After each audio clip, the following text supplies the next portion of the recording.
Hello दोस्तों, नमस्कार। आपका मेरे यूट्यूब परिवार में स्वागत है। मैं विजय आप सभी का अपने यूट्यूब परिवार में स्वागत करता हूं। जैसा कि एक टॉपिक है, अभी चर्चा का विषय बना हुआ है आठवां वेतन आयोग। आठवां वेतन आयोग है क्या?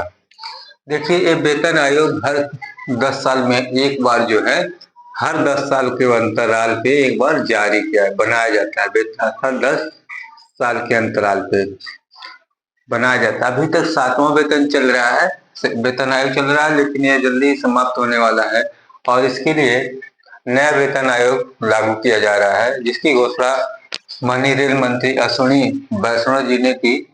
नया वेतन आयोग बन रहा है। अब वेतन आयोग बनाने के लिए कर्मचारियों के वेतन, उनके महंगाई भत्ते, पेंशनरों के लिए, उनकी आर्थिक उन्नति के लिए वेतन आयोग लाया जाता है, बनाया जाता है। यह वेतन आयोग से क्या फायदा होगा, कैसे बनेगा? तो केंद्रीय के कैबिनेट मंत्रिमंडल के जो मेंबर होते हैं, वह लोग इस आयोग को बनाने की मंजूरी देते हैं। इसका फायदा क्या होगा कि जो सरकारी कर्मचारी होंगे, केंद्र सरकार के या राज्य सरकार के, लगभग 30 लाख केंद्र सरकार के आएंगे और 65 लाख राज्य सरकारों के। जो कर्मचारी हैं, सरकारी कर्मचारी, उनके वेतन और महंगाई भत्ते में वृद्धि की जाएगी तथा साथ ही साथ जो पेंशन पाते हैं उनके में भी वृद्धि की जाएगी, उनके पेंशन में वृद्धि की जाएगी। इससे फायदा क्या होगा? महंगाई भत्ता, वेतन और पेंशनर को फायदा होगा। फिटमेंट फैक्टर क्या होता है या किस आधार पर वृद्धि की जाती है? तो जब वेतन आयोग का गठन किया जाता है तो उसमें फिटमेंट फैक्टर बनाया जाता है, यानी एक निश्चित संख्या से मल्टीप्लाई किया जाता है, यानी उतने गुणा जो है हम उसका सैलरी जो है बढ़ा देते हैं। जैसे 7वां वेतन आयोग 2016 में लागू हुआ था, जिसमें 2.28 से 2.57 यानी 2.57 था। अभी 8वें वाले में क्या है, 2.86 होने का अनुमान है। ऐसा माना जा रहा है कि जो वेतन आयोग करेगा उसमें बढ़ोतरी होगा। यदि अरे फिटमेंट फैक्टर क्या है? जैसे ही फिटमेंट फैक्टर, यह नंबर ही फिटमेंट फैक्टर होता है। यदि मान लो आप किसी की सैलरी 18,000 रुपए है केंद्र सरकारी कर्मचारी की, तो जब वेतन आयोग बढ़ जाएगा, लग जाएगा, तो इनके मूल वेतन 18,000 है, तो 18,000 का 2.5 सॉरी 8-6% यह बढ़ जाएगा।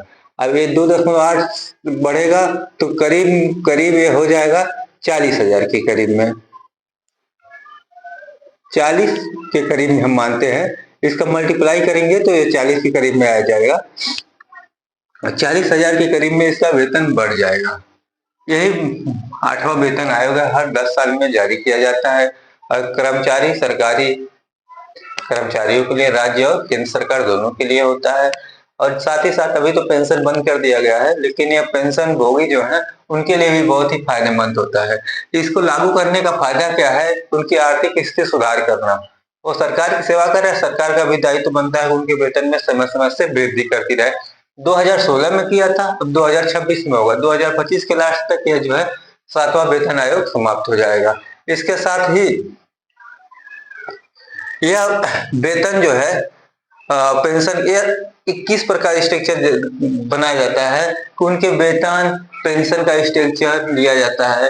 कितना सरकार में बजट बनेगा, इसके वेतन आयोग बनाने पे कितना लोगों की आर्थिक स्थिति यानी लोगों की सैलरी बढ़ेगी और उसको किस प्रकार से कैलकुलेशन किया है कि सरकार पे उतना बोझ ना पड़े और यह वेतन सभी पे लागू हो जाए। इसी आधार में फिटमेंट फैक्टर तैयार किया जाता है, उसी के अनुसार जो है इनका वेतन बढ़ाया जाता है। साथ ही साथ इनको जो है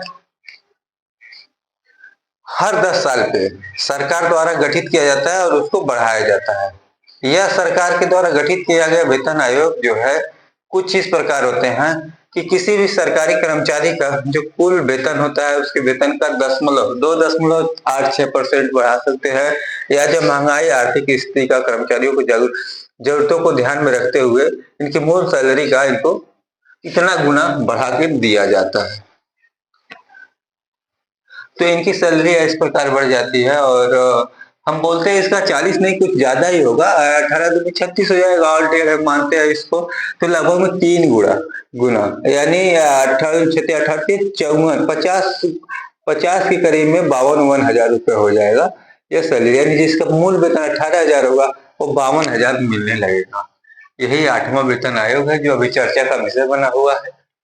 ऐसी जानकारी पाने के लिए मेरे चैनल को लाइक, सब्सक्राइब तथा शेयर अवश्य करें। जय हिंद, जय भारत।